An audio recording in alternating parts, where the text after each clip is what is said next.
Hello students, I am अनुराग। आज हम chapter number 2 change in profit sharing ratio का question number 34 कर रहे हैं।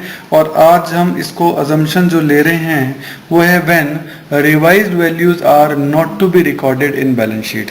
यानी अब आपको जो पिछले क्वेश्चन में हमने देखा था कि हमने रिवाइज्ड वैल्यूज को रिकॉर्ड किया था, यानी बैलेंस शीट की जो वैल्यूज हैं उनको चेंज किया था। इस बार कह रहे हैं नॉट टू बी रिकॉर्डेड, उनको चेंज को रिकॉर्ड नहीं करना है। तो इस कंडीशन में पहली बात तो आप ध्यान दें कि इस कंडीशन में रिवैल्यूएशन अकाउंट जो है वो नहीं बनता, उसका वर्किंग नोट बनता है प्रॉफिट और लॉस का। वो हम देख लेते हैं कैसे बनता है। सही है, तो क्वेश्चन वही है, क्वेश्चन नंबर 34 ही हम कर रहे हैं। बैलेंस शीट आपको दे रखी है, 8,70,000 का टोटल है। ओल्ड रेशियो 3:1 दे रखा है, न्यू रेशियो 4:3 दे रखा है और नीचे 5 एडजस्टमेंट दे रखे हैं। इन एडजस्टमेंट को हम देखते हैं। ध्यान रहे इस बार हम रिवैल्यूएशन अकाउंट नहीं बना रहे हैं क्योंकि ऑल्टर्ड वैल्यू को रिकॉर्ड नहीं करना है। तो पॉइंट नंबर 1 में लिखा है premises will be appreciated by 10%। तो प्रीमाइसेस से आपको फायदा हो गया 10% का।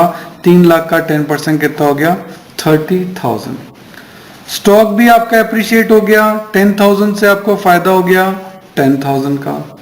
पॉइंट नंबर 2 में लिखा है प्रोविजन फॉर बैड डेट्स बनाइए, इससे आपको नुकसान हुआ था 4%।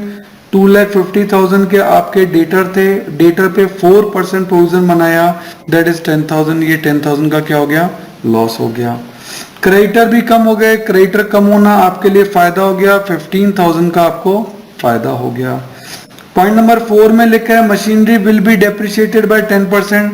तो मशीनरी से आपको 9,000 का क्या हो गया? नुकसान हो गया। गुडविल कभी रिवैल्यूएशन में आती नहीं, इसलिए पॉइंट नंबर 5 कंसीडर होगा नहीं। इन सब का टोटल 30 + 10 40, 55 - 10 45 - 9 36। ये आपका हो गया प्रॉफिट ऑन रिवैल्यूएशन। बस इस बार रिवैल्यूएशन अकाउंट बनाया नहीं है। सही है। अच्छा, गुडविल का ट्रीटमेंट भी इसी में ही कर देते हैं। और गुडविल आपकी हो रही है 48,000। दोनों को जोड़ दो, 36 + 48 दैट इज 84,000। सही है। अब आपने एबीसी का सैक्रिफाइस रेशियो गेनिंग रेशियो निकाल ही रखा था, तो इस बार मैं रिजर्व का अजम्पशन दूसरा ले रहा हूं, इसलिए मैंने इस बार रिवैल्यूएशन को ले लिया है। और एक गुडविल को तो खैर ली नहीं, वो तो कंपलसरी है। गुडविल में तो कंपलसरी है, रिवैल्यूएशन में अजम्पशन होता है। तो इस बार हमने अजम्पशन ये लिया है कि हम ऑल्टर्ड वैल्यू को रिकॉर्ड नहीं करेंगे। ठीक है ना। तो इस बार हमारा अजम्पशन जो है दूसरा है।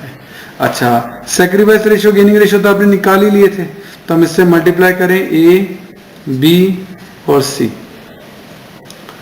ए का सैक्रिफाइस रेशियो था 3/10, बी का था 3/30, बी का था 1/30 और सी का गेन था 4/30 का। ठीक है, ये गेन है। इस फिगर को इनसे मल्टीप्लाई कर देंगे, that is 84,000।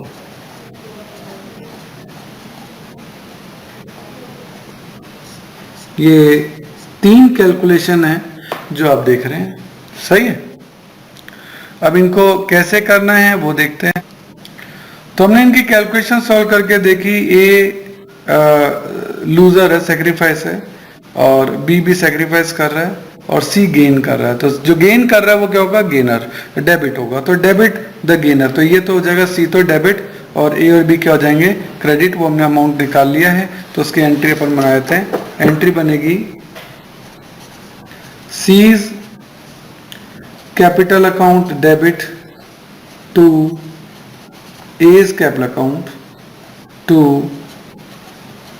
B's capital account. C को डेबिट क्यों किया? Debit the gainer. कितने से डेबिट हुआ था? 11,200 से। और A और B हुए थे 84 एंड 2,800 से। ये लो जी, ये आपकी एंट्री हो गई। अब इसमें एक रिजर्व का ट्रीटमेंट बाकी है। तो रिजर्व के लिए कुछ कहा नहीं है, तो मैंने कहा था अजम्पशन मैं इस बार ले रहा हूँ टू क्लोज द रिजर्व, है ना, टू क्लोज द रिजर्व। इस बार अपोजिट अजम्पशन ले लिया मैंने।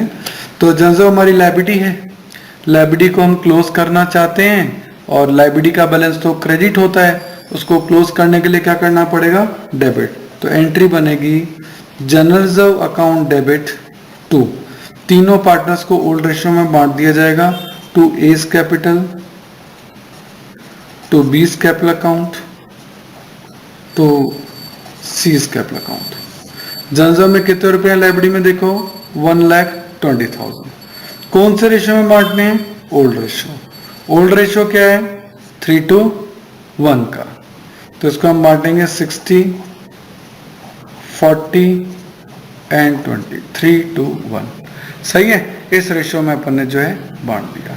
अब सारे ट्रीटमेंट हो चुके हैं, अब हम पार्टनर कैपिटल अकाउंट जो है वो बना लेते हैं। तो हम बना रहे हैं पार्टनर कैपिटल अकाउंट, और पार्टनर कैपिटल अकाउंट में सबसे पहले जो आपका आता है वो आता है बाय बैलेंस बीडी। और लाइब्रेरीज में आप देखिए कि बाय बैलेंस बीडी करके कितना अमाउंट दिया है, कैपिटल का बैलेंस कितना दे रखा है। ए का है 3 लाख, बी का है 1,50,000 और सी का है 1 लाख। ठीक है, ओके। नाउ जनरल को आपने बांटा है अभी ऊपर वाली एंट्री में, और एबीसी को क्रेडिट दिए, उनको फायदा हुआ है, तो एबीसी को क्रेडिट करिए। एबीसी को क्रेडिट यहां से कर रहे हैं हम 60, 40 एंड 20। सिंपल लेजर पोस्टिंग और कुछ भी नहीं है।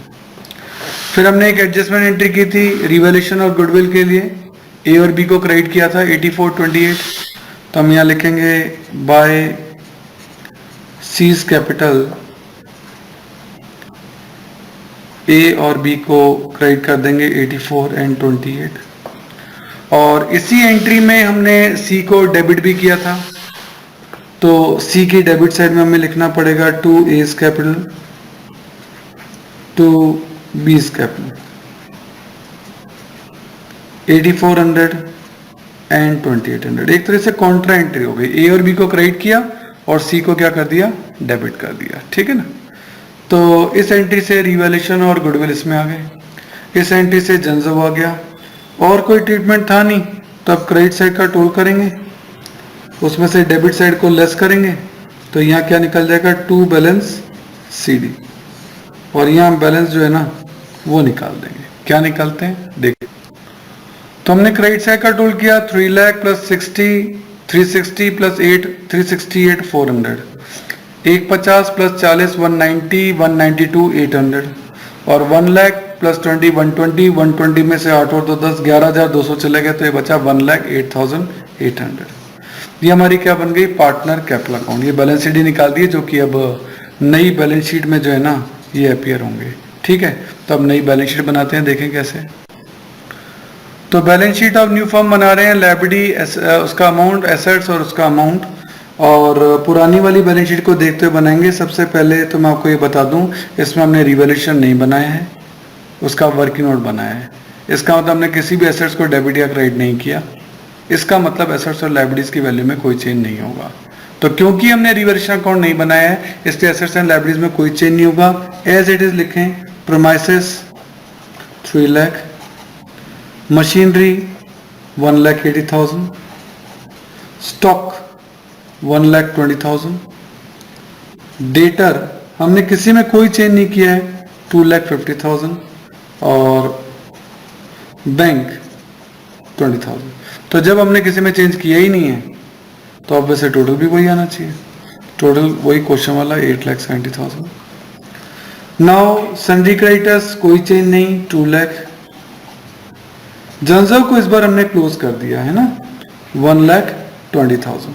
इसके लिए हम दूसरा अजम्पशन भी ले सकते थे, और पीबीडी हमने इस साल बनाया नहीं है। कैपिटल जरूर चेंज हो गई, हमने नया कैपिटल अकाउंट बनाया था ये वाला, अब कैपिटल ये वाली आएंगी, मैंने लिखा भी है बैलेंस शीट में ये वाली आएंगी। तो ये कैपिटल है 368,400 ए की,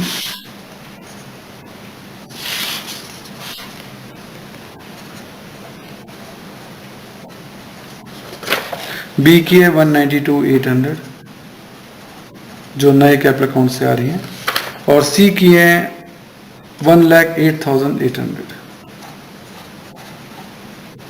तो कैपिटल जो है केवल वो चेंज हुई, देख रहे हैं आप, बाकी एसेट्स एंड लायबिलिटीज में कोई चेंज नहीं हुआ, वो सेम है। तो टोटल जो है अब इसका सेम आना चाहिए।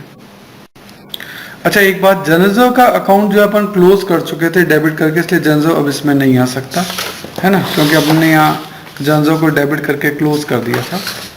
और अब हम ये देखें कि एसेट्स में कोई चेंज नहीं हुआ, लाइबिलिटीज में यहाँ कोई चेंज नहीं हुआ, और कैपिटल में बस चेंज हुए हैं, और ये टोटल कितना बैठ गया 8,70,000। तो दोनों साइडों का टोटल जो है वो इक्वल आ रहा है। और इस बार हमने रिवर्स अजम्पशन में किया, इस बार हमने रिवैल्यूएशन अकाउंट नहीं बनाया है ना। तो ये भी एक कॉन्सेप्ट है, एग्जाम में कभी आया नहीं है, बट फिर भी अपन को इस चीज का ध्यान रखना चाहिए कि इस टाइप का कॉन्सेप्ट जो है वो किस तरीके से किया जाता है। ठीक है, बाकी इसी नंबर जो एग्जांपल है नेक्स्ट वाला वो इस अजम्पशन के साथ किया गया है, आप उसे एक बार जरूर से सॉल्व करें। Okay, thank you.